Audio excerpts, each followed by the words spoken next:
Јас ќе му кажам добро утро на нашиот гостин, доктор Миленко Костов, доктор доцент Миленко Костов, неврохирург од Аџибадем Систина. Прво да ви кажам добро утро и добре ни дојдовте. Добро утро, добро ве најдов и ви благодарам на поканата. Секако да, затоа што имаме зашто да зборуваме, а тоа е безбедна и прецизна неврохирургија со најсовремен систем за невронавигација. Насловот ќе се стои и ние ќе зборуваме токму за оваа невронавигација. Како што јас напоменав и самото име невронавигација не укажува на нешто, но секако дека вие поточно и подобро ќе ни објасните што е невронавигација. Вака, тоа е една приличен нов концепт во медицината, кој што ни овозможува да се движиме по мозочните коридори безбедно, при тоа без можност да повредиме некој крвен сад, нервни патишта, без да оштетиме било каква функционална зона на мозокот. Тоа го возможува овој апарат.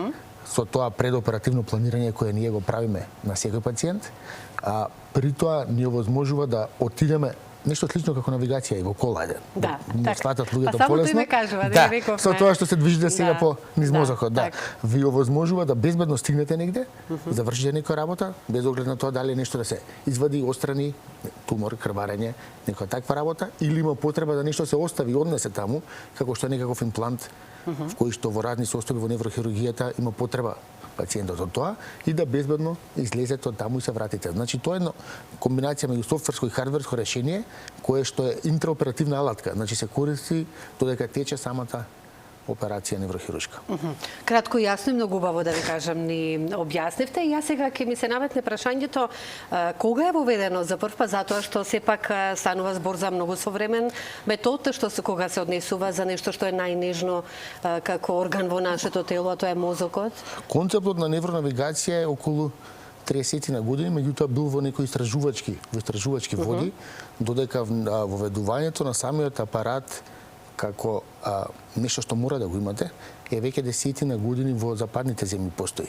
Кај нас ние го имаме од минатата година, со тоа што оваа година имаме уште подобар и подобро опремен систем за невронавигација, со кој што не само што работиме процедури кои што се во мозокот, туку ние можеме да работиме процедури кои што се на ребетникот, значи спинална неврохирургија. А во овој случај се работи за минимално инвазивна хирургија, значи со многу мали резови се вградуваат имплантациони материјали, се прави интервенцијата и пациентот се опоравува значително побрзо. За разлика од должината на интервенцијата е значително пократка, значи пократко време во анестезија. И тоа мора да напоменеме дали е најспецифичната операција кога се работи за рбетниот столб? Па рбетниот столб и мозокот се генерално најспецифични операции. Предпоставував, но секако добро да го слушнеме тоа и од вас. Тие знаат да бидат и прво многу захтевни, многу долги, пациентите некогаш долго се оправуваат, меѓутоа кога ги введувате овие новини и ги користите интраоперативно, не само што се скратува должината на интервенцијата, односно времето во кое што пациентот се наоѓа во таа општа анестезија, туку и периодот на опоравок е значително скратен. Значи за пократко време, заради тие минимално инвазивни процедури кои што траат пократко, се поефикасни, добивате болен кој што се враќа на своите секојдневни активности за прилично побрзо време него што тоа било вообичаено до пред некоја година. Колку е временскиот период за прилично побрзо време кога велиме? Зависи од пациентот, зависи од интервенцијата, меѓутоа ако за некој тумор на мозок конкретно се лежало 7, 8, 10, 15 дена,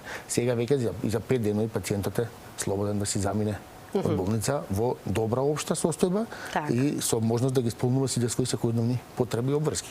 Така, што е, кои се предностите, кажавме веќе, ова е предноста на пациентот, затоа што после оперативен зафат со помош на невронавигацијата можеме побрзо да се опоравиме.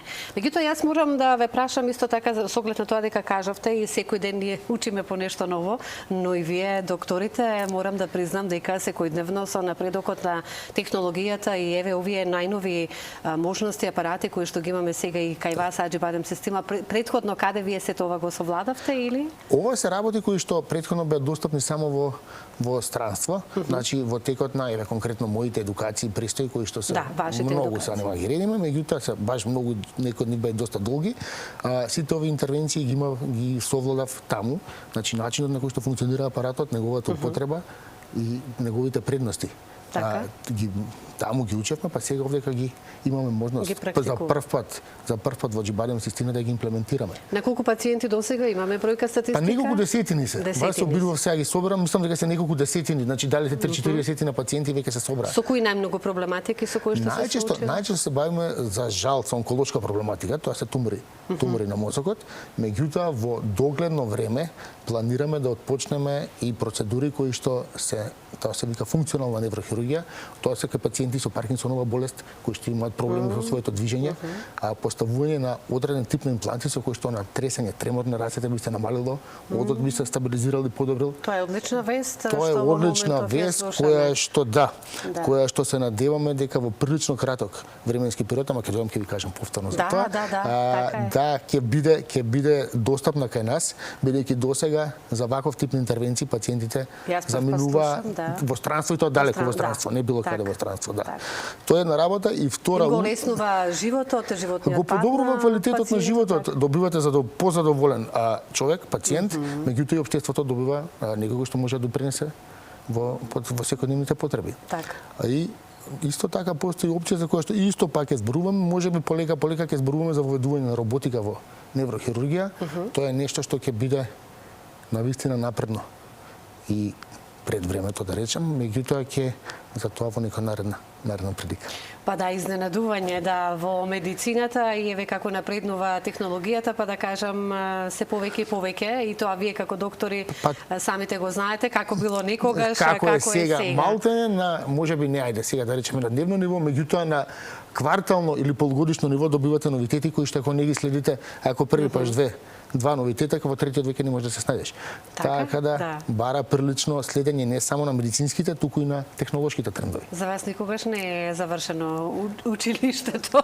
И добро е што е така. И добро е што е така. Учењето како и да биде, затоа што секој ден ние нели се нешто ново учиме и не само вие докторите, и сите времето се си носи свое во технологијата. Како психолозите велат, учењето е превенција од деменција. Така да се додека има што да се учи и добро за сите нас. Така. Сега она што еве го споменавме, кажавме дека 10 пациенти. Со што најмногу ние како проблем се соочуваме? Еве вие како неврохирург ќе ни кажете, како нација да кажам, со она што вие секојдневно го гледате и го практикувате во болницата. И зошто постојат токму тие, да кажам, да ги наречам болести во мозокот, кои што ќе ни ги кажете сега? Оние онколошки состојби на мозокот, туморски промени. Од каде доаѓаат? Кои се факторите? Некои се ради генетиката, некои се заради квалитетот и начинот на живот, некои се заради условите во кои што сте пораснале и живеете. Меѓутоа не можете точно да утврдите дали одреден тумор се појавува ради една одредена работа. Она што го знаеме како статистика која што ја водиме е дека ние сме на некое европско ниво во инциденцијата, тоа значи во ново појавените тумори на годишно ниво, и тие се доаѓаат околу 1 на 10.000 жители, значи околу 200 годишно кај нас во Македонија се појавуваат. Добар дел од нив се бенигни, тоа е доброчудни, значи кога го страните еднаш како таа интервенција добро завршите, зашто многу ви помага апаратот за кој што зборуваме, тогаш таа е еднократно. Го оперирате пациентот и тој може да биде излекуван. Меѓутоа за жал имаме и доста тумори кои се малигни, чија што инциденца за жал расте. Не можеме да сватиме зошто, дали е тоа тука од некои претходни работи што се случувале пред неколку десетина години и така натаму. Меѓутоа имаме и доста плодна соработка, за жал, да речам. Не дека не ги сакаме, меѓутоа колегите од онкологија и со нив имаме доста плодна соработка. Веќе се измислува, се користат терапии, не е веќе она зрачење хемотерапија типично што зборуваат луѓе, се користи персонализирана се вика тоа терапија, исто така има и во Џибадем Цистина.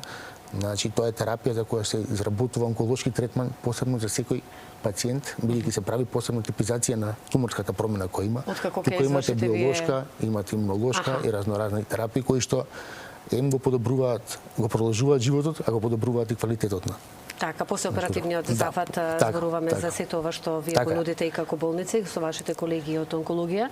Сега тука ми се наметнува и прашањето генерацијски како стоиме, дали повеќе возрастните или помладите се соочуваат со овие проблеми или тоа воопшто нема никаква. Ако некој генерално доживее 70 години, тој нема да има ниту шеќер, ниту притисок, веројатно ниту тумор на мозок. За жал, Кога ќе дојдеме до 70-та. Да се префрли таа магичната седмица, да.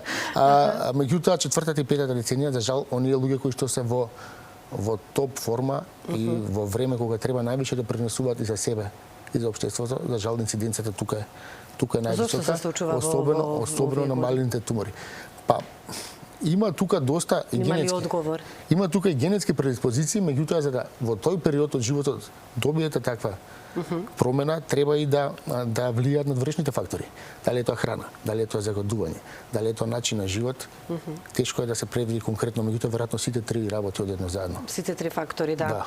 Причинители за ова за што зборуваме. Така. Ајде ние повторно да се вратиме на невронавигацијата, да, каде што како што кажавме и многу убаво објасневте на самиот почеток, е многу полесна метода за оперативниот зафат. Еве кога веќе ги споменуваме туморите, дали се бенигни или малигни, исто така невронавигацијата со нејзина помош го правиме оперативниот зафат. Да. Знаете како, многу е битно да го испланирате зафатот. А за мозочните удари кога се во прашање? Мозочните удари спаѓаат по еден друг протокол на третман кој што го имаме ние и го спроведуваме, меѓутоа тука спаѓа сосема различен начин на лекување, меѓутоа не имаме и центар за мозочни удари кој што ви нуди во оној златен стандард, златен прозор од 4 часа тој мозочен удар да може да се истретира. Ако е крваречки, да се спречи повторно крварење. Дали го користиме овој апарат? Овој апарат учествува во еден дел. Во еден дел меѓутоа не конкретно, доминантно учествува во оваа онколошка хирургија, каде што предоперативно правиме планирање да видиме каде се нервните патишта во мозокот, каде се точно крвните садови, да видиме да направиме безбеден коридор со кој што ќе изведеме интервенцијата и при тоа комплетно ќе го отстраниме тој тумор кој што таму се наоѓа, без при тоа да повредиме нервни патишта кои што не да Боже би направили на пациентот да не може да ги движи раката и ногата, например, да не може да зборува или некој таков сличен голем хендикеп, да ги избегнеме магистралните, односно големите крвни садови, за да не направиме некаков мозочен удар постоперативно. И сето тоа да го направиме најкратко можно време. Се внимава на се, така да пациентот биде, односно болниот да биде што пократко во општа анестезија. Не дека општата анестезија штети, меѓутоа е подобро да биде што пократко, зашто би бил подолго како можеш да бидеш пократко во општа анестезија. Сепак и срцето и белите дробови, целиот организам е во анестезија. Имуниот одговор после тоа е бурен, се намалува имунитетот, треба и на тоа се внимава, се скрати и тоа време кога е можно. Секако нашите интервенции се многу долги, некогаш траат и во 8, 10, 12 часа, знаеш, што се бави со неврохирургија, па е тренинг во прашање. Меѓутоа со ова нова технологија што добиваме, веќе почнува да се мисли не само на болниот, туку и на тимот кој што работи. Интервенциите се скратуваат, безбедноста на интервенцијата расте, значи тензијата во редовите на тимот е помала, веќе знаеш дека си на безбедно и дека нема тука ти што да направиш погрешно кога се е веќе на слика пред тебе, го добиваш на микроскоп, го добиваш на екрани околу тебе, како god да дигнеш главата, информациите визуелно пристигнуваат. Визуелно достапни, да. Колку е олеснување тоа за вас? Големо олеснување, меѓутоа мора да се знае, мора да се знае базата, базичното, за да овие апарати дојдат како надградба. Не може самите не оперираат се уште, ниту може да завршат работа. Сега, секогаш кога ние сме разговарале и со наши блиски или со доктори, на прво место се ставате токму вие. Неврохирурзите, оние кои што оперираат. И секогаш сме со воодушевување кон вас и со малку поинаку гледаме на вас, затоа што она што го споменав и самите кажавте, колку часови може да трае еден оперативен зафат. Вие, како сте сконцентрирани и како сето тоа, колку се борите за животот на пациентот, сигурно дека сте имале такви случувања и животот на еден пациент е во вашите раце. Зошто се одлучивте за оваа професија? Тоа е од една страна голема привилегија сето ова што кажавте, меѓутоа е секојдневна обврска. Мора да се знае дека во процесот на тренинг на еден неврохирург, кој што некогаш трае од кога трне во прво оделение додека докторира таму, мојот процес траеше 30 години, значи 30 пати на 1 септември паѓате во школа. Така. И вие сте човек. И вас може да ве боли глава и така натаму. Бара многу жртва, апсолутно. Бара многу самооткажување и бара многу инвестиција. Се случило ли тоа никогаш да имате некакви вака, да секој луѓе сме или во секојдневието, имаме главоболка, имаме други некои пропратни проблеми со кои што се соочуваме? Мора да знаете дека неврохирургија се работи во тимови. Аха. Не постои она еден човек, one man show, кај едниот човек ќе дојде. Но сте имале ли таква? Сме имале, затоа работиме у тимови каде што превзема колегата, вие преземате за него, се менува тимот, така да неврохирургија функционира, е апсолутно тимска работа. Убаво, фала ви, да комплиментот, меѓутоа не е неврохирургот е само лидер на тимот. Учествуваат анестезиолози, помлади колеги лекари, сестри, болничари, тоа кога ќе видите. Имаме ние тука и нив им се кога видите во сала 20 и кустор луѓе за една интервенција. Така да тоа е тимски спорт, тимска работа и ние сме лидери. Лидер на тимот, меѓутоа без Титове тука што се подршка од луѓето, нема шанси тоа да функционира. Па и ние тука еве како водители никогаш не би можеле без нашите камермани без наша режија, веќе ги поздравиме. Ете така, тонци, шминкери, сите сме дел од тимот, меѓутоа ние сме пред ТВ екрани. Точно. Така да е одговорноста некако е за нијанса поразлична и поголема. Како се надоврзувам на разговорот. Ајде за идните планови на неврохирургија да завршиме еве со тоа. Јас мислам дека опативме се и појаснивме на гледачите за оваа невронавигација колку е успешна во медицината и потребна. Меѓутоа еве за понатаму. Идни планови во Џибадем Систина што се однесува до неврохирургија имаме конкретни и тие не се мали, него се баш големи. Се планира воведување на тие едни стереотактични процедури преку кои што ќе вметнуваме импланти во мозокот, кои што ќе подобруваат движењето кај пациентите и треморот, тресењето на рацете, подобрување на зборувањето, намалување на болките, кај хроничната болка и така натаму. А дури имаме и план кој што не е така далечен, веројатно во тек на идната година, мислам дека ќе зборуваме за воведување на асистирани роботски операции. Значи тоа не е дека роботов дојде па сега он оперира ние си седиме. Не, напротив, него е робот асистент, така да го замислим. Асистирана роботска операција која што ти ја подобрува нашата безбедност, прецизност, меѓутоа сепак се уште само алатка на човекот. И онаа последна работа која што континуирано спроведуваме, едуцираме помлади колеги на кои што се тоа што го правиме ќе остане. Така, денеска имате оперативни зафати? Имаме, да, околу план не почнуваме. А кажавме, изборувавме дека некако тешко ни е спиењето во овие летни вечерни часови, дека не сме наспани, меѓутоа тренингот, како што кажавте, ваше сосема нешто друго пресуден. Работата си носи свој адреналин, така што верувам ќе не одржи. Така. Кој што треба концентрирано. Ви благодарам многу што бевте дел. Благодарам што бевте дел од нашата утринска програма и што имаа можност гледачите да дознаат за нешто вакво дека имаме во медицината, поточно во Џибадем Систина, па се гледаме повторно на некоја друга тема. Со задоволство.